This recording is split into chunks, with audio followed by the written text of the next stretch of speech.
L'histoire commence avec une bande de mercenaires qui s'apprête à enlever un fonctionnaire dans sa résidence.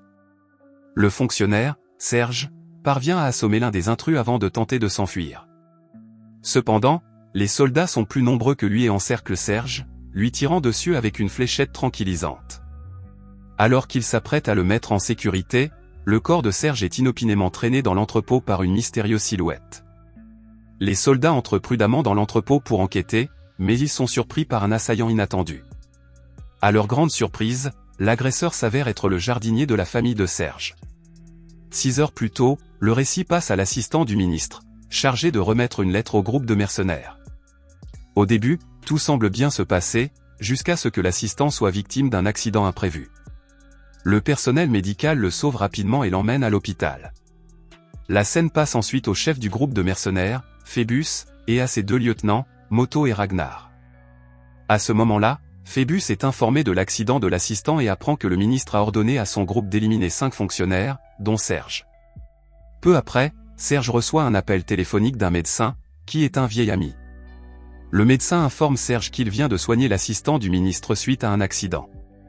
Curieusement, l'assistant était porteur d'une lettre où figuraient les noms de 5 fonctionnaires, dont celui de Serge.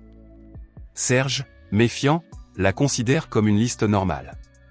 Pendant ce temps, Alice, dans le jardin, voit par inadvertance le jardinier aiguiser un couteau. Elle enregistre rapidement la scène sur son téléphone et est choquée lorsqu'elle voit le jardinier enlever sa chemise, révélant de nombreuses cicatrices.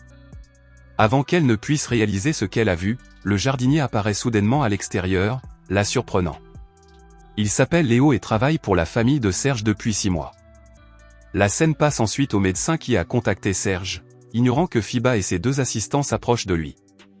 Quelques instants plus tard, Phébus interroge le médecin, exigeant de savoir qui l'a informé de la liste.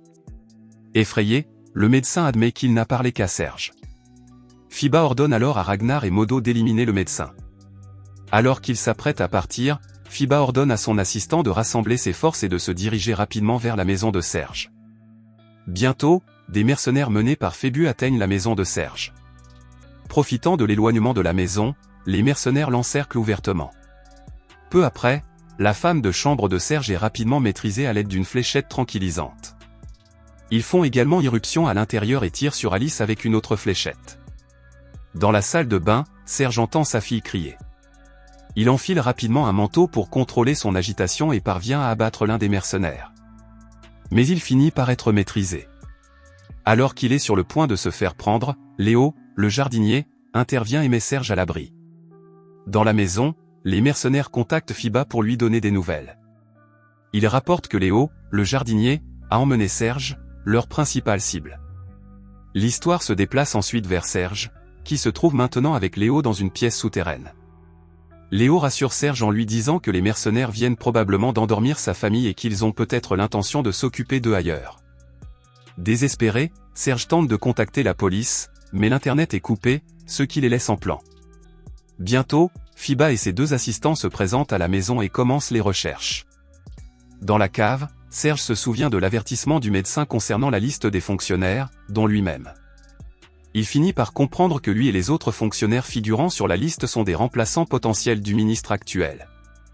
Pour assurer sa position, le ministre a ordonné l'élimination de Serge et des 5 autres fonctionnaires. Serge et Léo sortent bientôt, observant attentivement Fiba et ses mercenaires. Léo remarque que les mercenaires piétinent les plantes qu'il entretient depuis des mois. Furieux, il agit rapidement en éliminant plusieurs d'entre eux. Il utilise ensuite une corde pour traîner silencieusement un autre mercenaire dans l'ombre. Ragnar, sentant quelque chose d'étrange, vérifie et remarque un petit bateau qui s'éloigne à toute vitesse. Croyant que Serge et Léo sont à bord, Ragnar informe Fiba, qui envoie une équipe à la poursuite du bateau. Mais ce n'est qu'une diversion, Serge et Léo ne sont pas partis.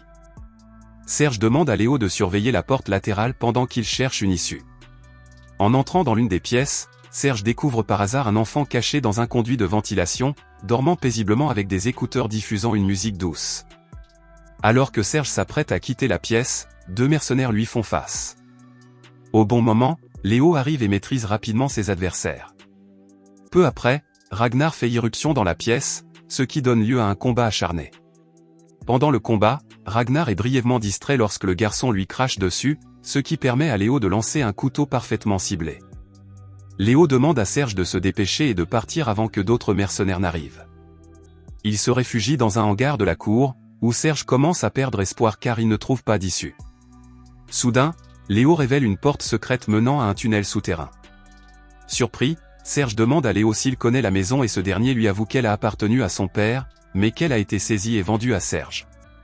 Pendant ce temps, les mercenaires qui suivent un bateau leur reviennent sans succès. La scène se déplace vers Léo et Serge qui se cachent dans le tunnel secret.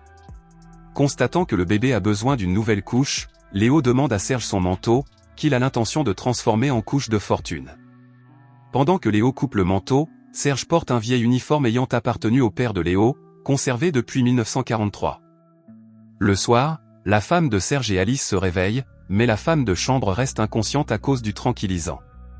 Phébus et Ragnar les confrontent, exigeant de connaître la véritable identité du jardinier. Effrayée, Alice révèle le vrai nom de Léo. Ragnar effectue une rapide recherche en ligne, mais découvre que les papiers de Léo sont classés par le gouvernement, ce qui confirme que Léo n'est pas un homme ordinaire. Quelques heures plus tard, un mercenaire informe Phébus que son équipe a trouvé un tunnel caché. Pendant ce temps, Serge demande à Léo qui il est vraiment et Léo répond simplement qu'il est un jardinier ordinaire qui aime les plantes. Léo apprend bientôt que les hommes de Phébus ont découvert leur cachette. Il demande à Serge de protéger l'enfant pendant qu'il se prépare à affronter les mercenaires.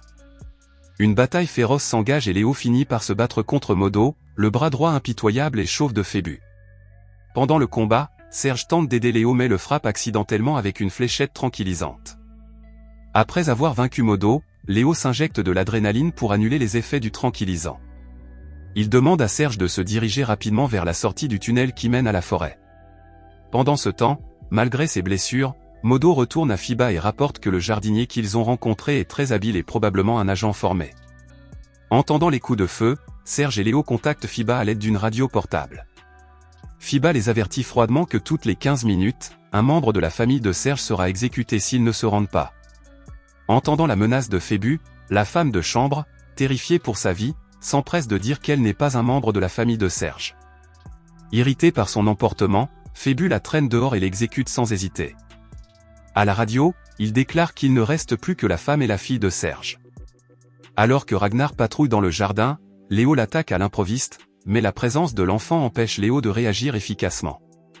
Alors que Ragnar pointe son arme sur Léo, le petit Serge apparaît inopinément, renversant Ragnar et les sauvant tous les deux. Une fois Ragnar écarté, Serge et Léo se dirigent vers Fiba. À ce moment-là, Léo défie Fiba dans un combat à la vie à la mort. Fiba accepte, souriant en révélant que lui et Léo ont servi dans les mêmes forces spéciales d'élite.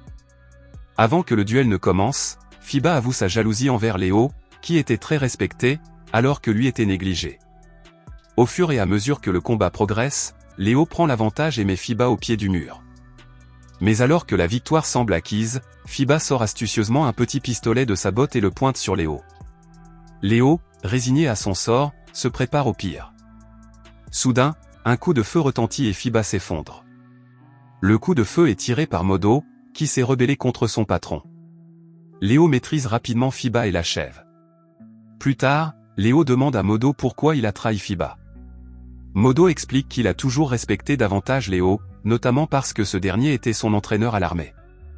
Il est révélé que Modo était autrefois un subordonné de Léo et que ce dernier lui a sauvé la vie à plusieurs reprises au cours de missions. Plus tard, Serge invite sa famille, y compris Léo, à s'installer en ville. Léo décline l'invitation, préférant rester pour s'occuper des plantes et nettoyer les débris de la bataille. Serge est tellement reconnaissant qu'il offre même la maison à Léo en guise de remerciement. Quelques jours plus tard, on apprend que le ministre à l'origine de l'attaque des mercenaires a été arrêté. Pendant ce temps, Léo passe une journée paisible à tailler son jardin. Alors qu'il commence à se détendre, un coup de feu retentit au loin et l'écran devient noir, laissant l'histoire en suspens.